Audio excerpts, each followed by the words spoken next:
welcome to another week of What Women Binge, and we've got a very special guest today. We have my good old friend Joey Fatone. Yay! What's Finally, up? in the making. How many times we said we were going to do this? We tried like a year ago to do this, and now here we are. We're doing it. It's been 2 years, guys. We've been trying to make this happen for 2 years. Yeah. Well, we were trying to get you in the studio, but now here we all are at home. Amanda and I are in our pajamas. I'm so sorry we didn't give you the pajama note. It's okay. I think I slept in this actually anyway, this T-shirt. There you go. So it's pajamas I got up, anyway. I brought my kid to school, and I came back. So yeah, I think there you go. Well, I have someone who has to say hi, who's like stalking me. Hey, you want to come in and say hi? Come here. Don't be shy. Someone brought me a cup of tea just so he could be here to say hi to Nice. And he doesn't want to see most of our guests. I want to tell you, he didn't do this for Chris. Jaded, completely jaded because he's seen, I'm sure, a lot of famous people. Well, yeah, but you're. Oh, go ahead. Tuck, come here. Come over here and say hi. Here's my little Tucker. You got to get down. See, your face is right there. Yes. That's Joey. What movie did you make me watch last night, not even knowing we were going to be talking to him? Trolls. Again. Oh, yeah. We're on, at least the 45th viewing here in this house. What? I just have to tell you, Joey, it is driving me crazy that, this guy, I have to listen to your music all the time again. This guy. Again. Isn't that funny? I know. Again. It's why are we hearing this group again? I'm like, look, I will listen to I Want You Back as many times as you want, but that's where I cut it off. Like that I'm done one with Better Place. I want to be in a Better Place. Better Place is a good one. I do like Better Place. It's cute. It's awesome. It's a good song. What did we do last night? Right? Like dinner last night, we walked around going, right? We were like, I want to take you to a better place, right? Yeah, I'm such a great singer. Oh, yeah. Anyway, little fan wanted to say, you better say hi. Hi. Well, so nice Nash's dad, Chris, that's his friend. They do he always points out which ones of you guys are the trolls. He's the one in the blue hair? I'm the red hair. I got the red hair. Oh, red hair. I even have it even has a little goatee. Yeah. Oh, yeah. Is JC the one with the ear? Who has the earrings? JC has the bolts. JC has a lightning bolt on his shirt, I believe. Lance has the rainbow hair. Chris has the goggles. I have the red hair, and then his branch. Yeah. There you go. All right, now you know which one Joey is. So say hi. We got to pick our own hair color. You did? Stuff. Yeah, we got to pick the little rhinestones. I'm like, I wanted to have earrings, so I have earrings as well. It was really cute. So cute. Awesome. I can't believe Chris chose the goggles. I thought that was so funny. Well, again, it's a throwback, so same I know. thing. That's why I did. I mean, it's slowly growing out, but I was coloring it again, but now it's turning pink. But yeah, I did a red for the Trolls actually when we did the premiere, so I kept it for a little while longer. Why not? Very cool. Very cool. All right, let's say goodbye. See ya. All right, close all the have doors, a good one. please. All my doors. Close all my doors. Thank you. Thank you for being the tea server. Yes, thank you for my tea. Thank you for my tea. No, thank you for my tea, he said. He's like, what? What did I do? Fully re-microwaved 3 times. Coffee. I actually have fresh tea because my son. In case I lose it or I forget my name. There you go. Important stuff there. I've got 2 of my kids on mine right now, Mason and Brady, from when they were really little. Oh, that's so cute. Mine is I think it's St. Jude, yeah. St. Jude nice. For research. Well, still Christmas. What's going on here? Christmas is over. It's the last remaining bit of Christmas still in my house right now. I think I have any. I think such a good size. We're done. No more Christmas stuff. The right size mug. It's really true. Gigantic. That's why you have to keep reheating it, Amanda. Look, it's almost as big as my head. So, Joey, I have so many things I want to talk to you about, but I had to use my phone for this, so I got to find my notes. But, oh my gosh. Well, we could go back to, so many stories between us, from even back in the day when I even tried to audition a few times for Clarissa, and you guys were shooting across the street from Universal. We can go there. We can go, if you want to go further Let's go back that far. Tell me that story. I don't think I've heard this. I knew freaking Rick Galloway from many years. Played and your boy who played Sam, right? Played what's his name? Sam? No. That's Sean. Rick was on Welcome Freshman. Welcome Freshman. That's right. Okay. Oh my gosh, I'm brain farting. But I met Sam. I met the character Sam before, though.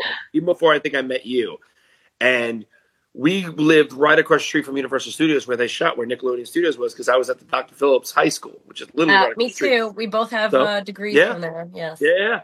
So I know a lot of the kids from Nickelodeon and from Mickey Mouse Club were tutoring or went to high school there. And that's how, honestly, how we kind of started meeting each other, knowing each other. And then I did an audition where they were just auditioning kids for everything that they have there on set. And I know my boy Lloyd was like one of the big bullies. This kid, Lloyd Rodenfeld, was on Clarissa as well. He became my boyfriend. Yeah, something like that. He was like a bully or something. I don't know what he was. Cliff something. And Cliff then Amber, I don't remember Amber Benson, I believe, was another actress that was around at some point. Yeah. Now I think she's still acting. But she went to Dr. Phillips as well. But interesting enough how these people came up. But I remember I did that, and I did Nick Arcade. When I auditioned for whatever, they're like, "Oh, we're gonna audition. You could do. We might be so an extra. We might do this." I did it. I did the game show Nick Arcade is what I did. Yeah. So it was highly I think I did that. Yeah. It was like my first taste in like acting and doing something, even though it wasn't acting, it was just being excited. But it was one of those funny things where I was like, okay, this is the career I wanted to start doing. Because I think I was like in 9th grade, maybe 8th or 9th grade when we started. Did I see on Wikipedia? Are you 1977? Were you born 77? Am I older than you? I did not know that. January 28th. This month, I will be 47. And I'll be 48 this year, so I got one on you. But we always have Chris, who's older, so it's okay. We can make fun of him. Chris is way older, which is even better. Yeah, he's like 80 something. What is he, right? Isn't he 80, like 80? I'm just going to hang out here in my 30s and let you guys. Yeah, you hang out in your 30s with, Carly Chris's wife just turned 40, so she's finally aging up a little bit. Crazy. I know. Yeah. Well, my girl has not turned 40 yet, which is good. I'm still...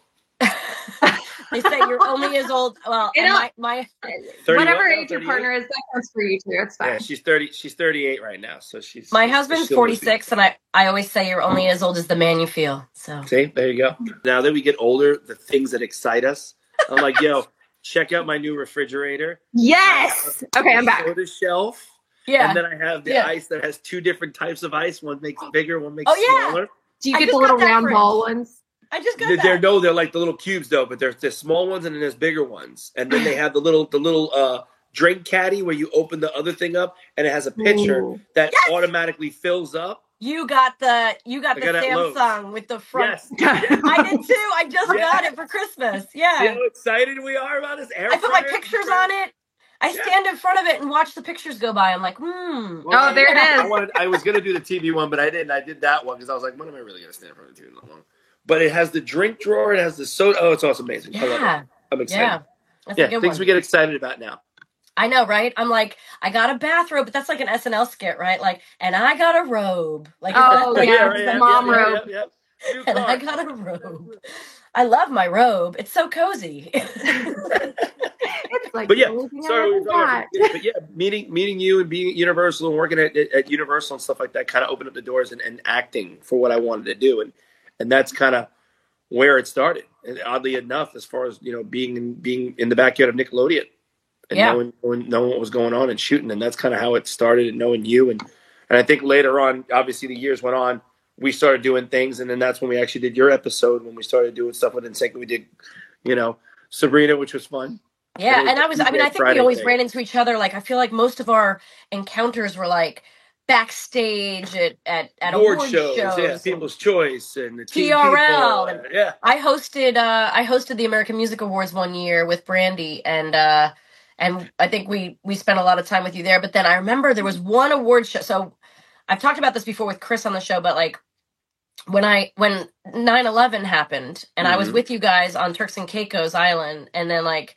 You guys took off on the 10th, and on the 11th, the rest of us were still there, like Tori Spelling and myself and a bunch of other people, Tara Lipinski. We were all still there on the island, and you guys took off. And then the next time I saw you was like January at the AMAs, I think, and I was presenting you an award, and you guys came up on stage, and you were so cute. You're all like, are you okay? Yeah. Are you okay? I was like, we'll talk about it later. Go do your acceptance speech. I'll see you backstage. You guys were so cute. You were all so worried. There, though, you couldn't, because I know Dave, one of our tour managers, he was there too. A bunch of people though were still behind, and all you guys had to stay there for a couple of days, obviously, because everything was grounded. It was we couldn't get a way out. It's probably the one time I acted like a diva and was like, I need a private jet because I don't want to get on it. I remember you. I think I remember you talking about that though too. You were like, I need to get a private jet. I didn't want to get on a big old jumbo jet from Miami to LA. I was like, I don't want to be with a bunch of people on a plane I don't trust right now. I just want to get back to the U.S. soil. Get home. that was I mean, we spent that whole weekend, and I remember you and I spent like a lot of time together that weekend. That was fun. Before 9/11, like dancing on the dance floor, just like swimming in the pool. It was a blast. That was awesome because it was like a private event that we did or something like that for the hotel. I think it was, if I remember correctly, it was like a radio winner, one radio winner from each state or something. So like 50 winners came to Turks and Caicos to celebrate the end of your big tour, like world tour or nationals tour. Yeah, and they flew a bunch of people out, flew you guys out and stuff, and it was just really cool. It was just a fun thing. A party. It was just a party. Yeah, that's so fun. And you guys I think you guys maybe performed a song or two, but I don't even know if that happened. That was it, and the rest of it was just chill time. It was actually really, really cool. It was sitting by the pool and eating. Yeah. So that was a great event until the world went to hell all of a sudden and changed forever. Changed forever. But yeah. And we're still here. We're still here, which is good. We're still here. We're still here. And you know what's funny is if I hadn't gone with you guys, not funny. If I hadn't gone with you guys, I was supposed to be in New York doing a bunch of press and flying home that day to LA. And some of those planes didn't make it home. So I think those were the ones, at least one of the possible flights I could have been on. So, like, because I went with you guys instead, I decided to do that over the press. Might have saved my life, or at least gotten me out of big disaster, being around the disasters of, ground zero. So thank you for bringing me to Turks and Caicos. Saving my life. I'll give you that credit. And then you guys came on Sabrina, and I remember, what'd you guys do? I know we danced in my bedroom because there's a ton of it's even funny. I'm trying to remember even what the scene or what we did, but the last thing I still remember was everybody dancing in the bedroom. Yeah. Lance was dancing with the cat. It's like a fan favorite. People always bring that episode up. They do. People love, so that's funny. Like one of their favorite episodes. That and the Backstreet Boys because the Backstreet Boys they drank a bottle of Talent and sang. Because I was drinking bottles of Talent, like I was giving it to we were in a talent show, and so I was giving bottles of Talent to all my friends so we could rock the talent show. Right. And at the end, the Backstreet Boys drink it. I don't remember what you guys did though. Strangely, I don't know if we showed up at something, or we appeared or something, or like we were backstage at your show or something. Yeah, something. We gotta look. I don't know what was it. Something like the comments are gonna be so full of, oh my god, you don't remember. I know. I can't believe we don't remember. It's so long ago. It's a lifetime ago. I was about to say, how are you supposed to remember? I always think about like how many episodes you've actually done, and the things that you've written, the things that you thought of, and things that you actually did, but then you didn't do. You're actually gonna go back and go, "Hey, you remember that?" That's true. Good point. Thank you, Joey. I feel better now. In Melissa's defense, her memory, she got none. It's no good. You're talking to the right person too. People start telling me about things that I did, as far as on tour, or hey, you remember this show? And I'm like, you're like, I'm sorry, no. Amanda, wait till you're 47, okay? Exactly. Wait till you're 47. You remember anything from when you're 22? I mean, have you done the walk in the room? Have you done walk in the room? And I don't know what was in the room to begin with. That's called the threshold effect. That's actually called the threshold effect, and I learned this from a school teacher who told my son, before you walk in the room, think about what you need, what you want, what you have to put on my desk, because once you walk through the threshold, you will forget. So, well, and ADHD is real in this household. Gotcha. I mean, the gene pool is thick with it. So there's a lot of A's and a lot of D's. A lot of half-done chores. It's but very creative, very brilliant. We are creative. We're weirdos around here. Yeah. So wait, Joey, we got to talk about so much stuff. Sorry. I mean, Big Fat Greek Wedding. Hello, have you had the most fun with those? It was one of those things of like a who knew. It was pretty amazing even from the very get-go, the very first audition, because we were supposed to do something with NSYNC and Playtone, which was Tom Hanks' production company. Playtone. That thing you do. So, yes. So when that was happening, after that thing you do, he wanted to do an idea of like help from like Beatles. So we actually were in the office with Tom and Gary Getzman talking to him about ideas. We were bouncing things back and forth. Nothing ever really happened. I wish over the months, it's not too late. Yeah, no, never too true. We got a nice little rapport with each other. So one time I walked in there to say hi in the office. Literally just walked in. And Wendy Thorlickson, who's a friend of Lance's, who was working with Lance on a production company on the side thing, says, hey, there's an audition and there's a movie that they're shooting for Playtone. So it's called My Big Fat Greek Wedding. It's an independent film. It's a $5 million budget. They're auditioning right now. Maybe you should go in. I think you'd be perfect for it because you have to work. You're doing stuff with NSYNC, and they only need you for maybe like 2 weeks. And I was like, what are the sides? Give me the sides. I literally, as I walked in the office, they go, the audition. I went, all right. I walked in. I met Nia, and I met the casting lady. I sat down, I read the sides. I'm like, hey, you know, I'm usually a music guy, but I know I've done a little bit of acting. But I'm from Brooklyn. What's up? Yeah, I got like exactly. So I read it and I left. pull up an accent. But I left. I was like, I didn't get this part. I didn't get nothing. And literally, they called me back up, and I was like, no way. So went and did that. Went in Toronto. Was like, here's your mother, here's your father, here's your aunt, here's your uncle. This is the lady. Blah blah blah. You got the lines. Literally, it was like that. I was like, all right, go. Did the scene. Didn't think any of it. It sat on the shelf for 2 years. Oh, really? Almost 2 years. And then Nia started doing Greek events and promoting the film. And it went out in April of, I don't remember what year it was, but I remember it was around Easter or something like that. And then it just slowly started opening up in theaters, and then it just kept opening up in more theaters. Wow. And more. It was weird. And then 15 years later, whatever, we did the second one, which is crazy. And then the third one we did in Greece, which was awesome. Oh my gosh, you got to go to Greece. It was amazing. Oh my God, we did Corfu and Athens. We were in. Wow. No way. Yeah, that was really cool. And that's one of the first time I really honestly ever did like a destination like that for a film. Yeah. And I told her, I said, Nia, you ever want to call me to do something like that? Because I hung out most of the time because I was only in the movie for a very short amount of time. So you're like on the beach. You're like, I didn't care. I was like, you're like, I only have one pina colada in case they need me to say my lines. Any day, exactly. It was still around COVID a little bit. But everybody was still around COVID a little bit, so some people were still getting COVID, but also we had to stay away from each other. So I was literally kind of on the beach by myself most of the time, which was amazing. There you go. Did you have a good book? Or your girl? I didn't know. I just chilled. I laid out, and I actually at night or when I was in my room, I played my Oculus.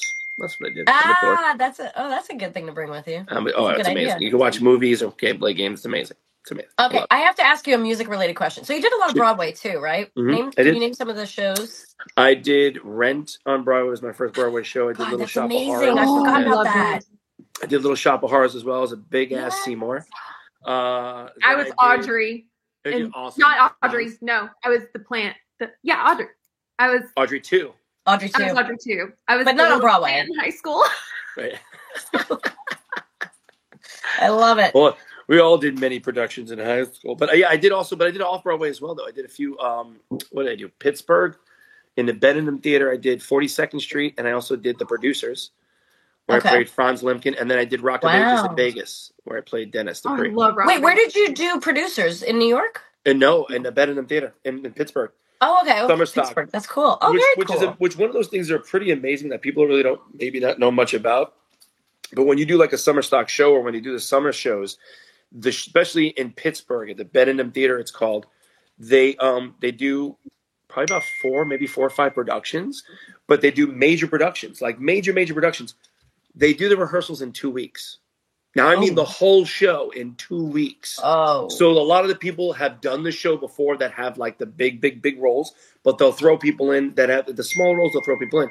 So The Producers and 42nd Street, I got thrown in like that, where you legitimately learn the show in almost less than a week and a half. So you're these are my nightmare, my legitimate nightmares. I wake up in the middle of the night. I don't know my lines. No one will let me learn them. Day. And I'm trying to run off stage and get people to tell me my lines before I go back out. See, for me, it's my thing is I will never probably ever say to anybody, what's my line? I will make anything and everything up. And it's happened twice. Roll with it. It's happened to me once where I completely went blank. Twice. 3 times. I went completely blank. It happens every time, but you'll never know. As I keep thinking about it, like, oh man, there was one time where it looked like I was looking at a blank sheet of paper. I was in the middle of a small little monologue that I have to say at the very end of Act 1. And everybody's waiting for me to say, and what is it? And Mimi and Roger give a small kiss. They're waiting for that line. There's a whole bunch of stuff that I'm supposed to say before that, but that doesn't come out of my mouth. I say, the fire on the wall. I remember I even saying that, and somebody recorded it. I said, the fire's on the wall, and oblivious. Me, Roger, give kiss, and I hear everybody just laugh, and everybody's supposed to at the end of that go, "Viva la vie bohème," and all you just hear is. Went blank there. Another time I made something at Producers where I tried to make the joke. There was a joke. And of course, with Mel Brooks, there is that setup, the line, the punch. My joke didn't make no sense because I didn't make any sense at all that came out of my mouth. And I was the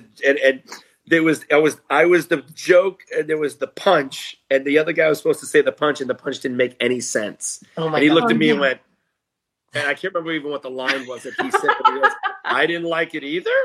Because he just didn't make any sense whatsoever. And you're like, oh, I'm such an idiot.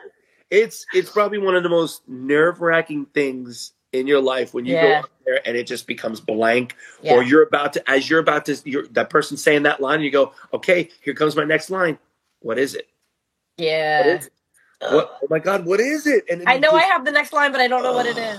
Oh, that's the what I worst. understand how you do when you did the sitcoms like that, though, and you did the shows like that, and you do scripted.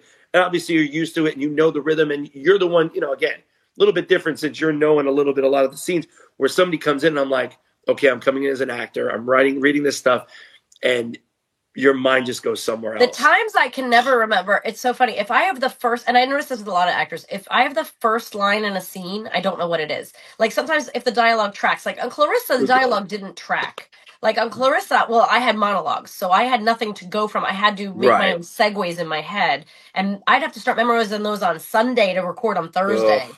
But and no wonder you have no memory. Yeah, right. Well, I was holding on to all this temporary stuff, and so I let go of everything. Like my brain learned to let go of everything, so I don't like get too stuffed up. Right. But yeah, it's crazy. And like I did the Crucible on Broadway when I was 16 on a hiatus from Clarissa in between seasons. And I was doing the Crucible, but I was understudying 3 roles. Wow. And one day they called me at like 9 a.m. and they said, the little girl is sick. You're going on as whatever the youngest I'm about to say the Crucible. That's really a happy, high energy show. Oh my gosh. It was Michael York, who's done like every Shakespeare ever. And Martin Sheen, one of the, and this fantastic cast of Broadway stars. And I'm at the like Belmont Theater. Like I'm in like like it was insane. And so we had never rehearsed all 3 of my parts. I'd rehearsed them all together. Well, if you're this character, you're going to stand on that mark. Right. This character, you're going to stand. So I had never done it all the way through. So I had to get there and rehearse. They were like, first go pick up some shoes. You need some shoes. Then you got to go here. Then you got to come here. We got to do this and this, the fitting, the da-da-da-da, all the busy work, but not the part that I needed to know. Like, what do I do? Right. But luckily, when the curtain opened, she's passed out on the bed. The character's like passed out on the bed. The bed was too big for me. I was going to hit, because I had to pass out at one point during the play, and they were afraid I was going to hit. So they had to cover the whole thing in like cushion in case I hit my head. So, but the first, once the curtain opened, there's 10 minutes of me just laying there in the bed. And so I had a lot of time to kind of calm down from the time that you hear the audience and Martin starts. Gotcha. You're set. You're actually okay. I was laying there going, okay, yeah, I'm going through the scene. What do I got to do? What's the cue? When is he going to say it? How much longer do I have, But I'd watched it so many times that I was like, I hope I have it in my head. I'd be sweating the whole time. Oh my God. I still have nightmares, you guys. I still have nightmares. It was awful. Yeah, live stuff is definitely a little bit a different beast. The brain found you guys. Oh, there's us dancing. Oh. It was us dancing, right? I think so. Yeah. Look how cute you are. Is he in the red? Yeah. Joey, Joey. And it says the story is Sabrina gets a fake ID to go see the NSYNC concert, which apparently is an 18+ show at the time. So realistic. 18+. Wouldn't that be funny? My little Tucker wouldn't be able to get in for another 7 years. So I normally find bras to be really uncomfortable and constricting, but I have to tell you that Skims has changed everything. I have been wearing Skims now for a year and recently just tried their bras, and I am madly in love. I will never go back. I preach the gospel of the Skims bra to legitimately every friend we talk to.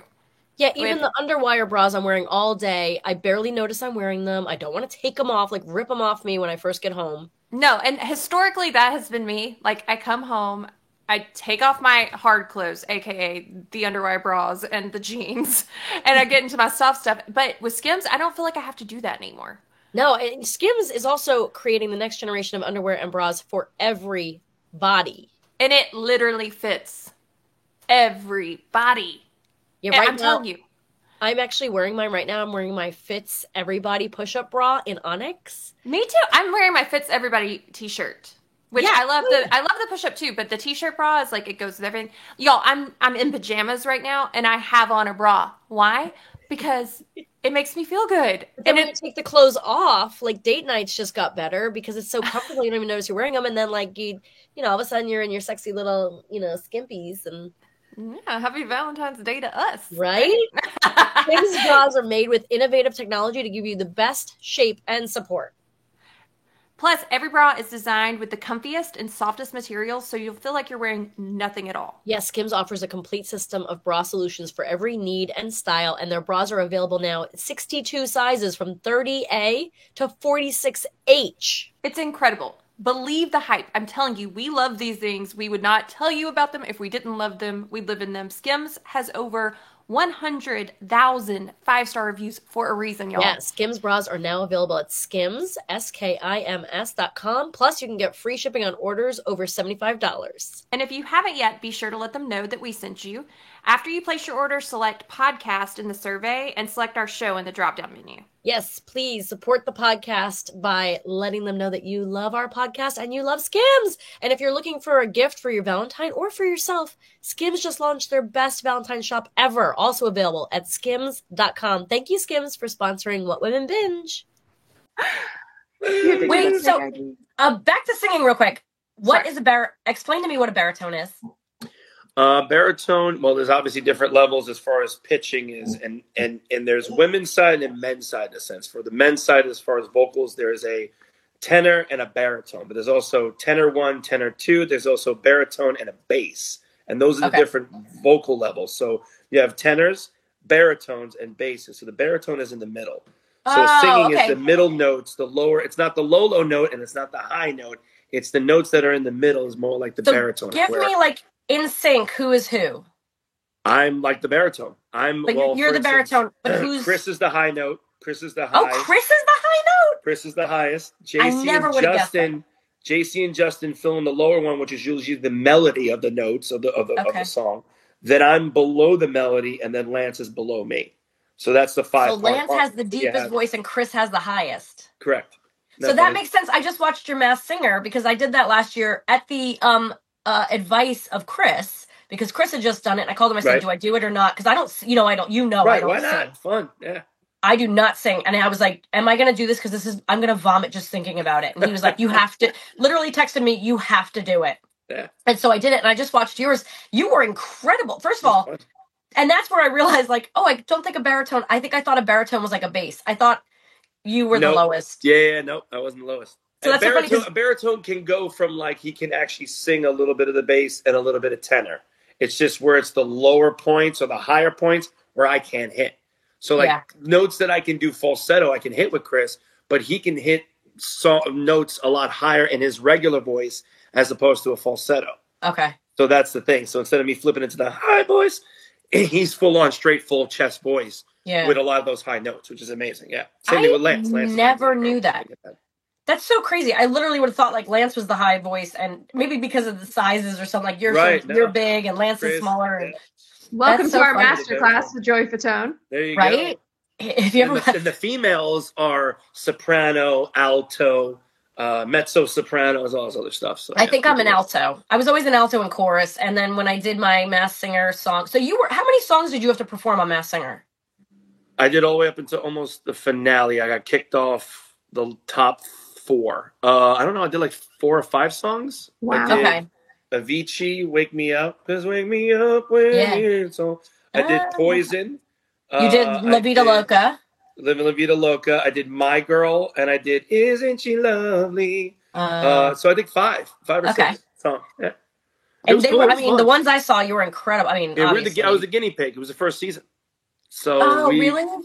It was weird. It was crazy because they literally, I was like one of the last people to get picked. So they literally were like, here's 2 drawings. These are the things we have left. What would you like? And one was a rabbit, and the other one was this alien thing. And I was like, the rabbit's in a straitjacket? They're like, yeah. I said, I like it. That's what I want. So that's what I picked. And it literally was last minute. They're like, hey, we need to do a fitting. They threw the head on me. They already had the head already done. They just needed to fit my head stuff. And I was like, all right. And then didn't see anybody, didn't really hear anybody except for Martian, which was LaToya Jackson. And then I heard T-Pain at one point. But again, that was the cool thing about it. I was never really nervous because I didn't really hear anybody. So I didn't know what I was up against. And then when I saw the show, I was like, oh. Or I was like, oh, now it's a poor choice of song. Or, now that you see it, then I'm like, oh, I should have asked, what songs were everybody else doing? Because then I would have played off of that, or maybe been like, listen, if someone's doing a mid-tempo, let me do a fast pace or up-tempo one, or a ballad. So I didn't really know. I wish I had known that on my. So I did Venus. I was the lamp, and I was Venus. I sang Venus just because I was like, I need a fun song that's silly. That's not like a serious. Like I can't pull off like a real singer. I need to, right, but have fun with it, and that's what they care about. Yeah. And I wanted to dance. You got to dance your costume. I couldn't move. I barely could walk. I couldn't see, hear, feel. I've said this so many times on here, but I was like, I lost all senses. It was awful. Yep. It's awful. I couldn't even walk out to my spot because I couldn't see it. Like I had to kind of guess by how many steps and try not to trip over the track. This is a waste of my experience. I was a high school mascot. I can walk in any giant head. It's totally fine. I'd be amazing on The Masked Singer. I did characters at Disney. I before I worked at Universal. So really, when I forget how tall certain things are. So I was okay, but yeah, for me, I was only able to see here and crotch because the hole was in the mouth. You went down some stairs though in one of your performances. You like I was like. The one that was the toughest was the last one I had to do was the My Girl one because if you ever watch it, they're all different level steps, completely different levels. They were not even even. At least there were some steps. These were completely uneven. I go, how am I supposed to sing? Kind of, you want me to look this way without the eyes looking down because first of all, again, I'm looking out of the mouth. You're looking out the nose? Oh, the mouth? I'm not so much looking out of the eyes. The eyes are here. I'm looking out of the nose and the mouth. So you want me to either look here or here because I'm doing and you're going to have I literally was doing it almost blindly and going off of where it felt on those two. It was like 3 steps I had to go down, and all of them were completely uneven. Did you have rabbit feet on, or did you have shoes? The ears. Sorry? Did you have giant rabbit feet, or did you have little shoes? Well, thank the Lord, like I said, when I watched and looked at the drawing of it, he had jeans on, a straight jacket, and the helmet and gloves. So I went, that would work because I can move around in that. I'm like sneakers. I know you got to dance so much. That's what I was hoping was going to save me. Things. Yeah, the alien had these big things. I'm like, there's no way I'm going to move around. If they want me to move around, I'm like, there's no way. That's what happened to me. I got stuck in this gorgeous costume, but it had a rod down the back. I had a corset on. There's nothing you can do. Platform shoes. I literally walked forward and I would turn, and they would tell me in my ear whether or not I actually turned all the way because I couldn't see if I was facing. I couldn't see which way I was facing, and they had to tell me my lyrics because I couldn't see the monitor. Oh, no way! So, and a few times, the song is so repetitive that a few times they were like, "Now you're going to say this. Now you're going to say that." Like they literally are saying in my ears, like, "Turn a little more right." But that's awesome that they're helping you because I mean, if people don't know, they do have the words there because obviously you don't screw up. But if people like yourself, I didn't even think about that. If you can't see, period. Like for me, I really tried to commit a lot of the songs to memory. Yeah. And there's probably 1 or 2 times you'll hear me actually, if you ever play it back, I flub up some of the songs because some of the words because I wasn't looking and I couldn't find the monitor. I might have heard one of them. There's 1 or 2 little words I flubbed up. I flubbed up. I wouldn't have noticed. Whatever, it happens. That's funny. Goes on. But then you also did Dance with the Stars was that also the first season? I did season 4. Oh, season 4 because it was early. It was like 2000. Oh, so that's just second year.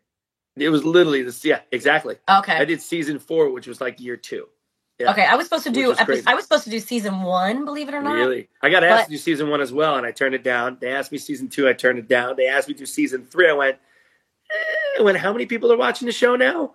And they go, well, about 15 million. I went, maybe. And then the 4th season, I said, let me do it.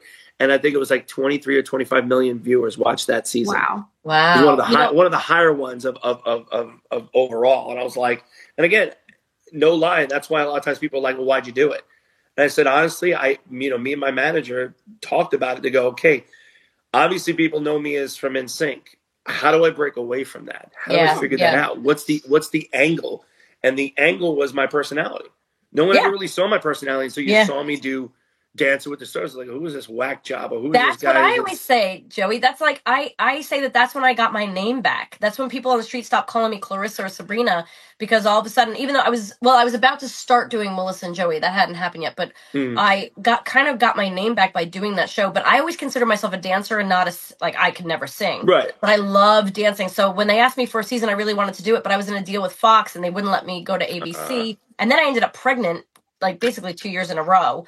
And then they were going to ask me, but they said I had too much experience, which doesn't make any sense. Doesn't make any sense. And then season 9, they asked again, and I went, nah, the ship has sailed. But Soleil, our friend Soleil Moonfry, convinced me. She goes, this is where, like what you said, this is where you can be. You've been like the girl next door. Now you can be like sexy woman. Like now you can get out there and show off. And I was like, I want to do that, but put them in a different perspective. Yeah, I didn't have fun doing it. I'm sure you did because you have fun doing everything. I went into it having fun because again, it was like season 4, so it was still new. People were still excited, but I was always like, "Yo, let's have fun. Let's like." I even told Kim, I was like, "We're gonna mess up, and if I mess up, who cares? Don't make it a big deal." Because I said I watched the other seasons. When people mess up, they make it a big deal, and people get drama, camera. I said, if we screw up, who cares? Yeah. Like, really? Is it really? I just say this is not my job. This is not my. And I tried to keep saying it because. I know, like, even Ian Ziering at one point, because Ian was my season, and he was, for a minute, he was dead serious. I'm like, bro, loosen up a little bit. He's like, no, I got to rehearse. I go, I understand the seriousness out of it, but you got to have fun doing it. Yeah, that's what I missed. I wanted to have fun. He started getting into it. It took a minute. I felt like I couldn't have fun. The cast was so serious that not the celebrities, but the dancers were getting. I felt like. Just taking it like they wanted to go on to the next phase of their careers, right? Yeah, they were done. They were done with it. They wanted to, but like if they knew they weren't going to win, they were out the door. Like I feel like I didn't get the chance to enjoy it the way I expected to really enjoy it. Maybe I got too competitive. I don't know. I didn't feel like I was. It gets into people's heads. But I didn't feel like I was dancing enough. I felt like there was so much other crap going on with the spray tans and the hair and makeup for hours and hours. That's the interesting thing about that, and not to take away from Dancing with the Stars or anything like that, or the feeling of it. When you watch the earlier seasons, and they were really inanimate about it for a long time, to say it's just the performance. I had to beg to literally get a chair on the dance floor my season. I said, we're only using it at the very end of the number. Or I think it was the beginning. It might have been the beginning. They would not almost allow me to have that. Yeah. Then when I came back to the alum one, I did 2 seasons really. Yeah. I got booted. I came in second place on season 4, and I got kicked off second on the alum season, which was like, I don't know, 13 or 15. I can't remember what it was.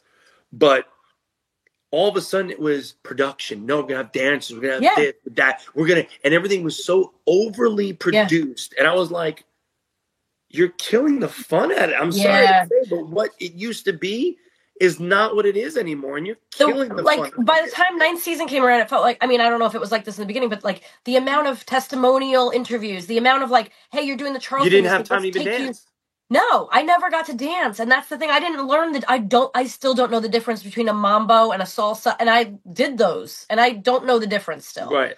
I expected to learn and like I wanted to be a freaking rockette. Like I wanted to be a Knicks City dancer. Like, my dream is to still be a Knicks City dancer. If the Knicks will have me, I will be on that dance floor in my freaking Doc Martens, and I will be dancing to I want you back or something. And if that happens, I want to be there. You better tell me because I'm going. We're gonna need a whole section. I want to be there to see the whole court with my eyes.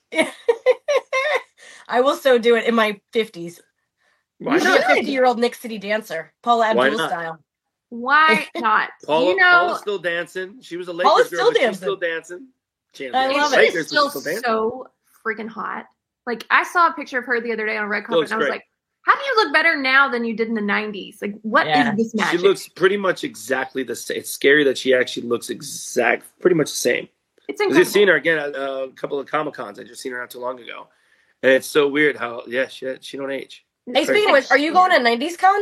Do you know? I am not this year. Aww. We were supposed to, but I know people are going to. You're busy. You have a tour. That was the thing. It was a toss up between doing that and the tour, and that's me and AJ we're going to do 90s, but now we're doing a tour, me and him. So we, crazy enough, put 8 shows out in March, and it's sold out. A lot of them almost, literally, 4 of them 100% sold out. The other 2 or 3, I think, are almost sold out. And like one is like the only one that's not selling, like not just selling off out of the gate. But what are the cities? Well, what are the cities you still need people to come to? Because if anyone's listening, they can. Really, honestly, just Jacksonville. Jacksonville, Florida. In your own state, we'll come. Yeah, we'll come. Sold out. Connecticut sold out. Jersey sold out. Temecula sold out. We added another show in Temecula. Again, we didn't know exactly what to do. The backstory of this is we did this 90s show over in Tampa after 90s Con. We did this 90s show and just kind of like, let's have some fun, see what happens. and maybe do something like this. And we're this is the one I missed. I started to walk in and they turned me away. Yeah. Correct. Yes. I think I got kicked out. I don't remember what happened. I got kicked out. I think Caroline came in and she left or something like that too.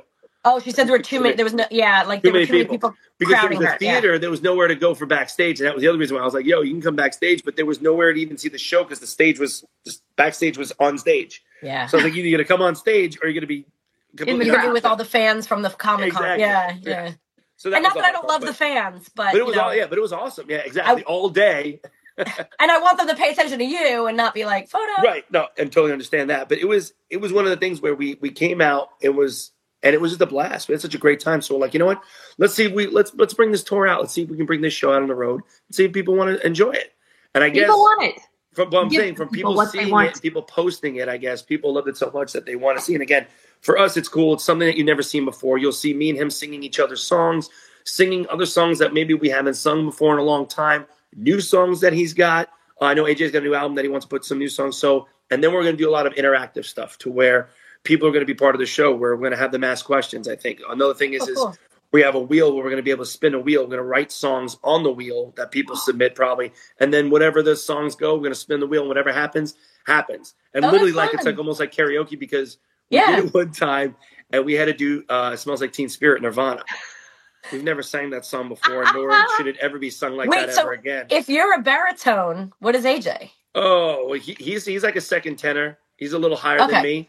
But singing Nirvana is not easy, so that was not fun. But it's hilarious because I was struggling and people were watching it. So again, you're seeing things in the sides of us that you'll never see. We're going. We're going to Jacksonville. This is happening. And if it does well, so you plan on doing this like all year long or here and there? You know what? Our schedule is a little bit crazy. I know Backstreet's going to be going back with their stuff. They're going to be doing things as well coming in the near future. So I know that whenever open dates that me and him have together, we'll try to do a show. We'd love to do it. You know, again, we've what I think it is, and a cool thing, I guess the only way to experiment and do it is almost like a comedian. When a comedian goes and does his shows, he does his stand-up, he'll throw in some material in one of those underground clubs. He'll come out and, hey, I got some new material, I'm trying it out. Workshopping. Exactly. You go, oh, this sucks. Okay.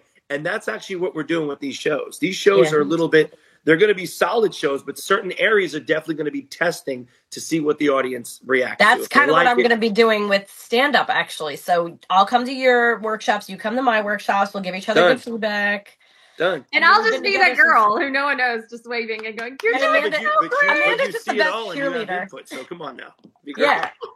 And are you going back to the Derby this year? Because I know we saw you at Derby with your daughter. I believe I am. I'm almost positive. My daughter looked at me. She goes, "Am I going this year?" I said, "Yeah, I think you are going this year." So I think she's going to come out again this year. If anything, I'm going to probably bring my girl out and probably bring a couple other people out this year. It's been a minute, and now people are finally opening up to go out a lot more. This is like the second one that everybody's like finally settling after COVID and everything else and blah, blah, blah.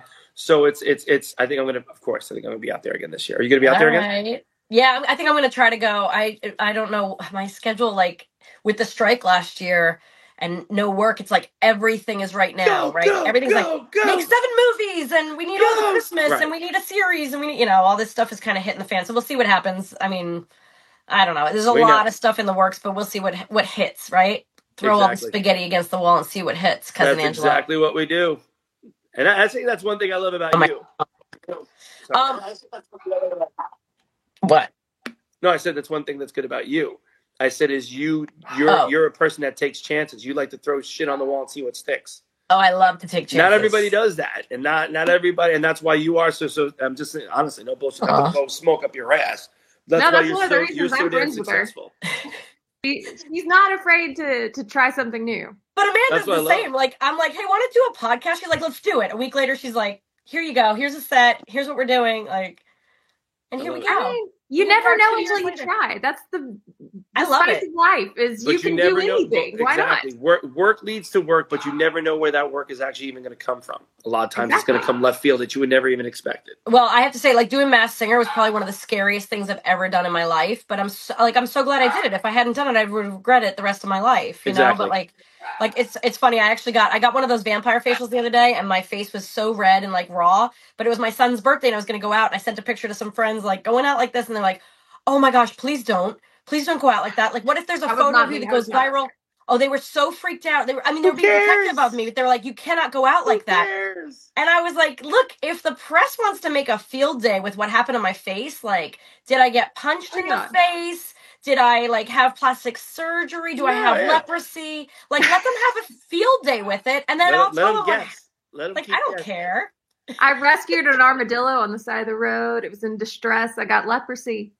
Is that why you get leprosy? Can you get leprosy from an armadillo? Of the dead, there was a dead animal next to it, and the fumes hit my face, and now my face is red. That's what happened. There you go. Acid burn from the Joker. Trying to be a hero. It has nothing to do with hyperpigmentation or wrinkles. Well, we got to let you go soon, but I want to ask you our season 9. This is our season 9 still. Woo! I want to ask you some questions we ask everybody. I have a phone today.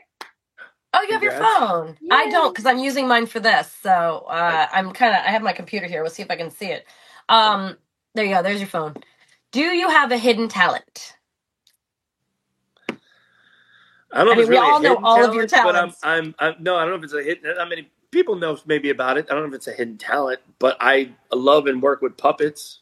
I'm an idiot and sucker for puppets. Oh, really? I'm pretty. I'm not too bad with them. Nah. Wait, were you Beetlejuice at Universal? No, but I was a werewolf next to Beetlejuice. Joe, my manager, was Beetlejuice. Funny enough. Okay. Oh, I love Joe. I follow him on Instagram now after the Derby. Nut job. He's so funny. I love that he calls his children invoices. Yep, invoice 1, 2, and 3. Makes me laugh every time. I wonder if he is the one. Then there was one time there was a parade, and I would go to the commissary at Universal for lunch sometimes. Probably. And he went by once on like a parade and he goes, "Hey, Clarissa," and he went like that and flung a booger at me. Probably was him. I wouldn't. Well, it's got to be either him or my buddy Tom. There's a few of them that I know that it had to be one of them. I love it. Whichever one it was, it's a core memory. It's a core memory. All right. What is your favorite line from a movie? My favorite line from a movie. Dang, there's way too many. But lately the one has always been, why is the floor wet, Todd? I don't know, Margot. That's been in my head lately. That one's been a good one. You should have come to Christmas Con this year. They were all there. Oh, that's right. I'm shocked.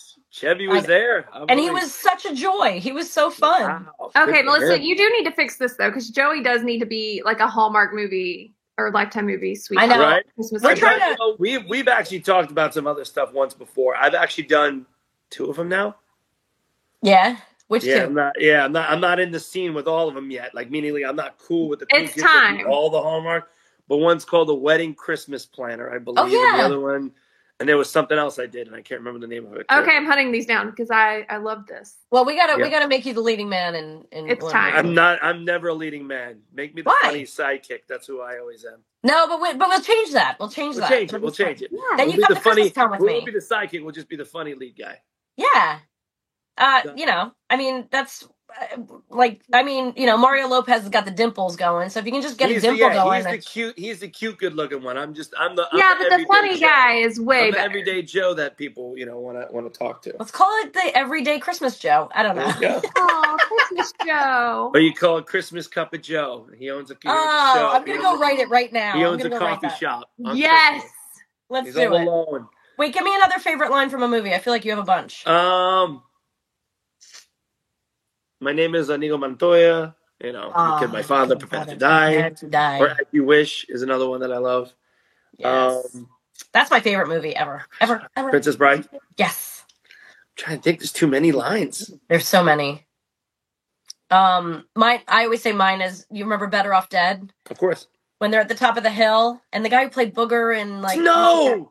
When he goes, go that way really fast. If something gets in your way, turn. It's like the most brilliant thing ever, right? But then he also snorting the snow, and he goes, snow. He goes, do you know? He goes, I think I just froze the left half of my brain. This is pure snow. Do you know the street value of this mountain? It's like my favorite. It's just the stupidest too many. Best. There's so many. How our age will go to 80s. Yeah. You know what I'm saying? Amanda's age will go to Mean Girls. Amanda likes, on Wednesdays we wear pink. Real genius. Real genius was Val Kilmer. What they did? What did it say? Can you hammer a nail with your penis or something like that? She says something, and then he goes, whoa! It It was like he tried to hit on her and she flipped it. It was inside the house. I can't remember. Real genius about coming. I don't remember that movie. Oh yeah, I have to go watch that. Where it's a college and he's really, really smart. All these kids are really, really smart, but he doesn't want to graduate because I think he doesn't know where to go in his life.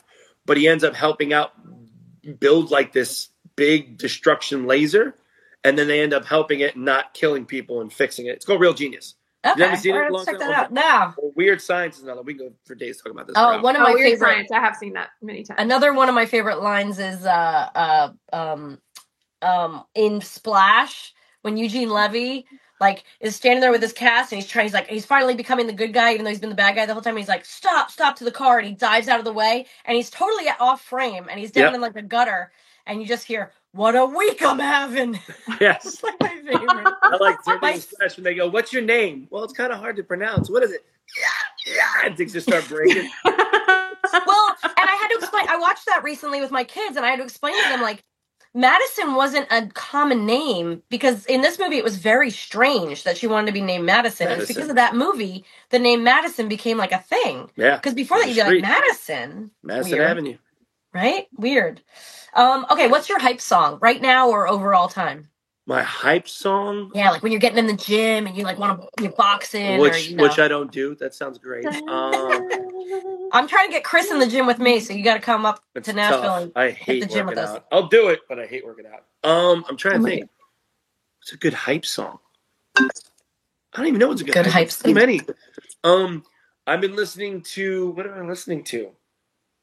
There's a song called Butter Rum that I love by a group called Goose. It's like a reggae song. Oh. It's just a fun song. It's not so much hype. It's just a fun song. There you go. And I actually sing it sometimes in the shows that I do. But it's just fun. It's called Butter Rum. Look it up. There you go. Butter Rum by Goose. I think 8 Mile is always one of mine. Eminem or whatever it's called. Lose Yourself. Yep. Or what's the other one I like? And that's what takes me high. Oh, that's a good one. It's like a dance. I can't remember what it is. Is that like Unique late or 90s? So yes. I think is a group, right? Oh wow. Yes. Girl. Was that That's like so funny? That's late 90s, early 2000s. Late 90s. Yeah. I remember that. What would be your last meal? Chicken parm. Ooh.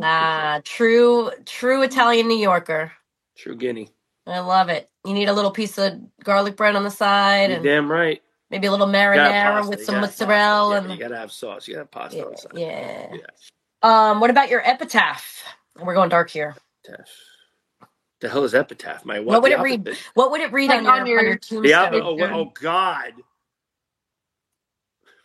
I know what I would put on yours. Mine's more funny than anything. It ain't gonna be, Well, there's a shirt that my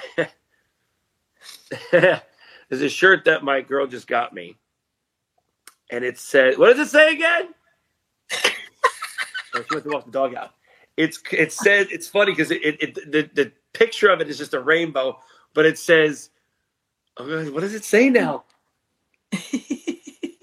What does the shirt say again? You can take a picture of it and put it on our Instagram. The shirt that you got me made. There it is. Stealing. I couldn't think of the phrasing. Stealing hearts and blasting farts. That's what I was gonna say. I was gonna say that you're like the charmer of like all of the whole of NSYNC. You're like the charmer. But oh my gosh, it sums it up right there. That does it. Hearts and blasting farts. Please put that on your gravestone. That'd be amazing. It is a T-shirt that she got because if we started saying things and certain things I've said, she's like, she'll get me now T-shirts that have those sayings. What's the other one? Yeah, if your voice was a lotion, I'd rub it all over me. If your voice was a lotion, I'd rub it all over me. Nice. Nice. Oh my gosh. I think you need to merchandise those when you go on your tour. I think we're going to, but I do have I have 2 T-shirts that say that. Yep. 100%. See, I think if I was writing your epitaph, it would just say bye, bye, bye. Say yours are better. There you go. They're just stupid. The voice one though, I feel like you could market that at your tours. Right. Like you could do your that. Voice was a lotion, I'd rub it all over me. So speaking of tours, I know everybody wants to know about NSYNC. Are you guys? What's going on with you guys? And like, so you did better. Chris has told you. No. Conversation.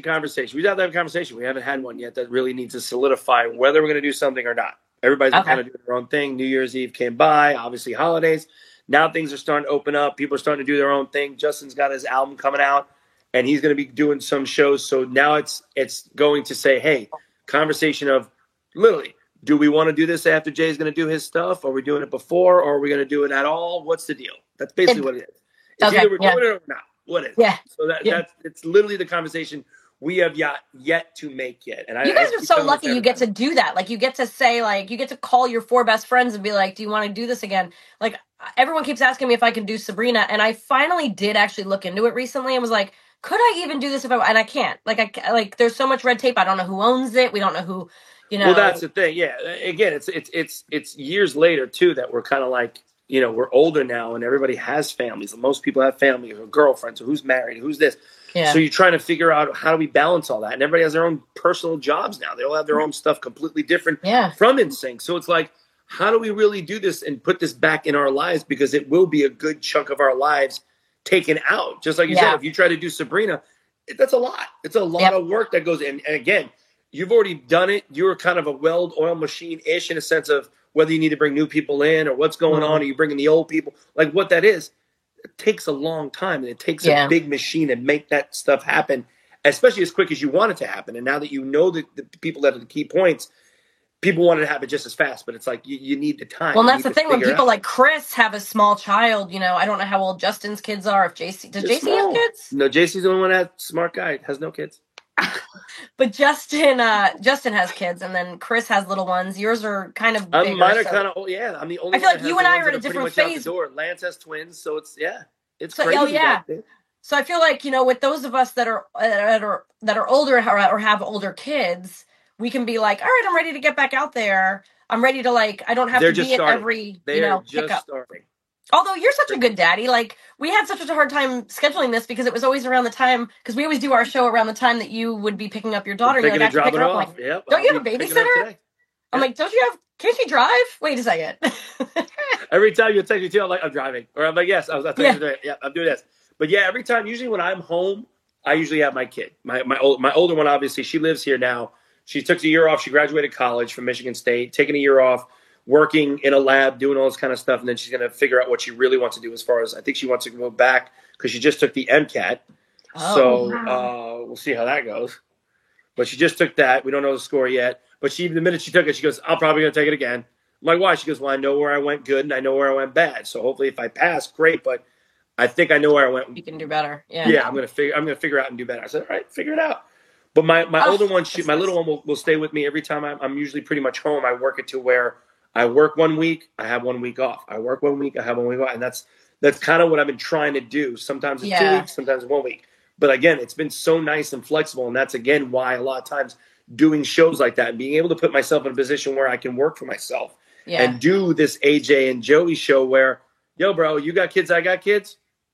Let's do Friday, Saturday, Sunday. We'll be home on the week. Done. Yeah, that's what I'm trying to do. That's what I want to do if I do comedy. Like, that's what I'm thinking. Like, I love that kind of, I mean, I'm so used to having my own schedule now, being at home with the kids. I don't want to miss anything. Like, it's so fleeting. I will never miss a Halloween. I've only missed one Halloween with my kids. And my agents get so mad at me. They're like, what do you mean you can't work because it's Halloween? I'm like, I don't want to, how many more trick-or-treatings do I have? Like, I might not have any left. That's the other thing. We've done, and hold on, you've worked pretty much all your life. Let's be real here. You have worked all of your damn life. I think now it's a little bit okay to miss, schedule around something else so you can miss, a work day and be there for Halloween for your kids. I should have retired at 40, but instead I'm like a workaholic who's like, but we're going. Same way. Yeah, same way. I'm a workaholic. I'm an entertainer. I love to entertain. But look, you've got like 4 more years till your next one's out of the house, right? And then same thing, entertainer, right? Like that's what I want to do. And like, I feel like I have about 8 more years with my kids in the house. And like, then I'm like, I gotta, like, what am I going to do? What's the next phase? What's the next thing? But like, I really like my time at home and like, I enjoy it now too. Same as we get older, same thing. It's like, people are like, oh, we're going out to dinner. We're doing it. I'm like, I like being at home now. Look, you can come over anytime and have a glass of wine by the fire. I love it. Done. But if I have 100%. To put on like hard pants and go somewhere, like, we do it every once in a while because it's fun. And I'm like, you know what? I'm tired of cooking or I'm just tired of being in the house. Yeah. Let's get out. But other than that, I'm like, I don't see myself going, hey, let's go to clubs tonight anymore. That doesn't really happen. Well, I'd imagine being on tour for you would be so different than like doing Sabrina for me, because I would have a lot of downtime. You'd be dancing. We dance 2 hours, and it's like, yay. And then it's like, you get then people still want to hang out and talk, and let's do this, let's do that. After, working and doing Sabrina, like, all right. Oh, yeah. Going home. Every city, you got to party with whoever came out to see your show. People are coming in. Yeah. Oh, I haven't seen you in a long time. I don't care. It's exactly. You're like, great to see you. Good night. Yeah. I did that when I I was working in Vegas for a while. I was doing Rock of Ages. Oh, yeah. And people would come in to see me like, we're going out. Yeah. I go, you got one night. You're there for the whole weekend. I'm there with you one night, and that's all you're going to get. I'm not coming out during the day by the pool. I'm not going to see you at night. Or you might see me by the pool, but I'll be sleeping. Other than that, I am not dealing with going, because I tried to do it, and it beat the crap out of me. It's where it started to really start. We're not in our 20s anymore. We can't go out party until 4 a.m., show up on set at 6 a.m. and you got one choice. It's either I'm going out, and I know I don't have to be anywhere. I'm going out to drink, there better not be nothing the next day and a half. Yep. If I know I got to be up in the morning, I'll be up late, but I ain't drinking. I'm just going to hang out for a while. Yeah. And you may get me until about a good 1 or 2 o'clock. Usually I was up like a 4 or 5, 6 That's what Chris and Carly kill me. They go out on Broadway and they'll be like, come on out. And like, we were going to a Dave Chappelle show, and they were like, we had dinner with them, and they were like, come back out over here and meet us, after, I think, they went to the Chappelle. It was a different show. Anyway, we met them out, and then we like went to the show, and then she called me. She's like, aren't you coming back? And I was like, no, I'm in bed. Right, I'm already home. It's 10:30 and I'm in bed. And she's like, no, come on, we're just getting started. I was like, no. Yeah, no, you don't understand. Yeah, no, I can't hang with them like that. They go out. Love they them. like to stay out late. But listen, we have a quick this or Amanda's going to read you a this or that real fast. Shoot. All right, here we go. Hard pants or soft pants? Soft pants. Go in or stay out? Go out. I always mess that one up. Go out. Stay in. Stay in. Stay in. Barefoot or socks? Barefoot. Sleep in the buff or in PJs?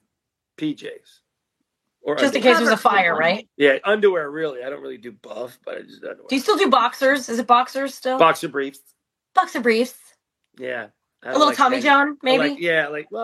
Tommy John. What is it? Stance. A couple of those. The ones that got the hammock. There you go. Thanks for that visual. Good support. Yeah. Like a good bra. Maybe Skims makes some boxer briefs. They do. Shouldn't they? Now. They should give like a little mushroom.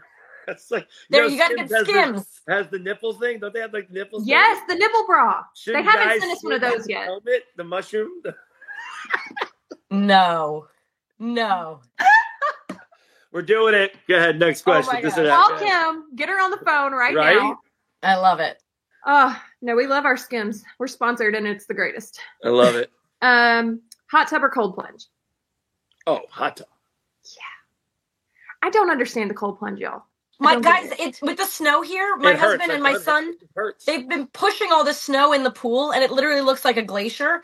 And they jump in it every day, maybe twice a day. No. And I'm like, I can get my thighs in. That's about as far as I can go. It hurts. It's so bad. Hurts. No, like it's so good for you. I go, yeah, but it hurts a lot. But is it really?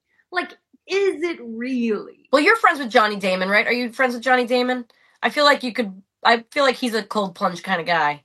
I'm sure he is. I haven't talked to him about any cold plunges lately, but I definitely will now mention that to him. But let me know if you guys cold plunge together. No, I can't. There's no way. Yeah, it hurts. I think I did it like once, and I was done. I just don't understand how stressing my body out like that could be good for me. It's supposed to be, but I don't understand it. Like, my body's telling me I'm in pain. Wakes you up. What else? Oh, we got 2 more, Amanda. Are there 2 more? That's all I got on my list. Oh, milkshake or icy? Milkshake. And French fries or onion rings? Ooh, French fries. All right. Well, now we know. 100%. Now we know. Hey, what have you been binging recently? Eating-wise or watching? Both. Watching. Anything new? Ted. The new series of Ted on Peacock. Peacock. So good. I love it. My buddy, do you know Scott? Yeah, love Seth's humor. Do you know Scott Grimes? I know Scott. Yeah. I know Scott. Scott's great. We gotta get him on here. He's amazing. Love Scott. Scott can sing his ass off. Really? Really? Oh, yeah, he's in that band. He's in the band That's TV. how I played with them before. That's right. It's called Band from TV. Yeah. And I did about a few charity events with them. I did it with him and Adrian. I did the tambourine with them once in Chicago. I've sang like 2 or 3 times with them. I've done a couple of charity. It was awesome. Yeah. Oh my gosh, who's the cutie that plays is it the fiddle or the violin? Scott, not Scott. What's his name?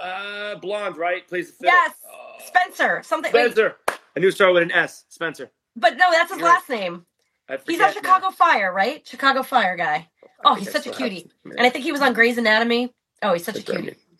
Such a crush on him. But then it's also sometimes it's the guy from House. Yep. Hugh Laurie. Whoa. Yeah. And they're all Hugh Laurie. Oh yeah. Greg Grunberg. A couple of guys from Heroes. Yeah. Heroes was such a Greg Grunberg's the drummer, right? Greg's the drummer. Adrian. Oh yeah. Yep. Yeah. There's Adrian, some good. Peppa starts with a P. And wherever they are, they just kind of like get together and play music. It's awesome. It's awesome. Yeah. But yeah, so you're binging Ted. Sorry, I interrupted. No, I'm just saying. So I've been watching Ted. Yeah. Just watch it. I love Ted. Actually, my husband turned it on. I didn't think I would like it. I've been binging on mint chocolate chip ice cream. Ooh. Are there any movies? Have you seen any of these nominated movies? I haven't seen Oppenheimer. I just watched it last night. I haven't. I saw Barbie, obviously. Because you have girls. Can you believe that Ken won? That was amazing. The song, it's great. I know. Like his face when he won the Critics' Choice Award. I didn't see it yet, but I saw that he won over Billie Eilish song, which I thought was really weird. Well, she won the Golden Globe, so I guess Golden Globe. Okay. So spread the love. But yeah, he was like, really, like, no. By the way, what's her face though? Was it Golden Globes when freaking Jennifer Lawrence? Probably one of the best things ever when they put it on her and she goes, "I don't win, I'm leaving." Yeah, She's getting nominated. I love her. It was great. I do too. That's I think funny. she's so funny. Yeah, she's a rebel for sure. I love her. She don't give a damn. No. Wait, I watched Oppenheimer last night, you guys. Actually, to be honest, I still have like an hour to go. But because it's like the longest movie in the history of the world. That's the reason why I haven't sat down to watch it yet, because it's long. I know, but then we'll binge 3 hours of Ted, right? Like, true. So, but so I started watching. Oh, I also started that. Oh wait, finish Oppenheimer. No, so it's like it's intense. The soundtrack is really intense the whole time, so it makes you think something's gonna happen. Like, when it started, I was like, did I miss something? There's so much information, so many characters being thrown at you. There's a lot. But I have to say, one of the things that I found the most fascinating was the sound design. And Joey, I think, as like a guy who's like in that industry, the way they decided to put in or take out the sound. Like when the bomb when they watched the test of a bomb go off, there's no sound. It's just him breathe. Like, it's the craziest, coolest use of cinematography, of lighting, but especially sound design. But the movie's so intense that I'm like, I don't know that I'm getting all this. Like, I feel like you should have a little bit overload. Like, you gotta watch it a few more times though. Or go to Wikipedia and look up like the Manhattan Project and Oppenheimer and Albert Einstein, and like because all these characters are in there. Like, oh, I know that name. Oh, it's Albert Einstein. Oh, it's that. But I'm like, but I don't understand how they all go together with the quantum physics and the Germans and the Russians and I need a little bit, like, you have to go back to like World War I and like research that again. Gotcha. Wow. But it's fantastic. I gotta watch it. People say it's amazing, so I gotta see it. Yeah. I can't believe how many actors are in it, like big famous actors that have like one or two lines. Yeah. It's an incredible cast. Incredible cast. Florence Pugh is amazing in it, but I didn't even know Emily Blunt's. Like, I mean, it's an incredible cast, incredible. Okay. But I would highly recommend it. However, like a one and done kind of. One and done. That's how I feel. Yeah. What's the wrestling one? The Iron Claw. Yeah. Schindler's List. That's another one I can watch one. I go, okay, I'm one and done. That's all I need. Oppenheimer. You'll never forget it. Okay. Yeah, for sure. But yeah, I there's some others I got to see before these awards show up, but I have not. I've been watching a whole lot of binging. But yeah, Ted was the one that just literally we watched it last night. So yeah. The whole thing. Yes. The whole series. Oh my gosh! Look at you. 4 episodes maybe left. I think I have like 2 more episodes. All right, I'm gonna go check it out. I tried to watch Poor Things too. Don't watch it with your kids around. Yeah, don't watch it with your kids around. My son was like, "Can I watch this show with the bear?" And I was like, "No." My kid wanted to watch what? She wanted to watch Deadpool the other night. Oh, my kids have all seen it. I'm like, she's 14. I'm like, I don't know yet. Accidentally, certain things. when the 18-year-old watches it, the 11-year-old sees it, and what are you gonna do? I know. You tell him to go in the other room. The 23-year-old is not in the house anymore, so the kid doesn't watch anything like that yet. There you go. You got to watch Trolls. Start over. Put her on Trolls. My kids are all younger, so I'm still in full control of what they're exposed to. That's what I had to tell my kids the other day. I had to say, look, because my older ones are like, you let him get away with murder about the little one, and I'm like, look. When you were 11, you were still watching Little Einsteins on Disney Junior, okay? So I'm sorry that at 11, he's watching Stranger Things because you guys are watching. It's like he's exposed to it. Yeah, he hears it. But anyway, well, Joey, thank you so much. Tell us more about where people can get tickets to your tour and whatnot. Yeah, you can go on, honestly, Ticketmaster, Spotify. You can go on, Joey and AJ, Joey and the letter N, AJ, I believe, on Instagram for the link. You can go and check out for any of the cities that are out there. Tickets are kind of available. There are literally 4 cities that are completely sold out, though. There are completely sold out. But we just added another show in Temecula in California, so we have some up north. Like I said, it's one in Boston, Connecticut, Jersey. Then we got Temecula and somewhere else. I can't remember the name. My brain is going blank. Out west. And then we have, what is it? Out west? Somewhere, yeah. I think it's Rancho Mirage. That would be it. Thank you. And then we have Jacksonville, Orlando, and Fort Lauderdale. Sorry. So yeah, like hometown shows. Do more. I love it. You gotta come. We will. I want to come. Yeah. Do one in Nashville, please? Yes, well, I'd love to. We've been talking about it. We've figured out there's a theater somewhere around there that's a prestige one they were telling us about that we may be. TPAC, probably. TPAC. Come to TPAC. No. No. What is the Fisher Center?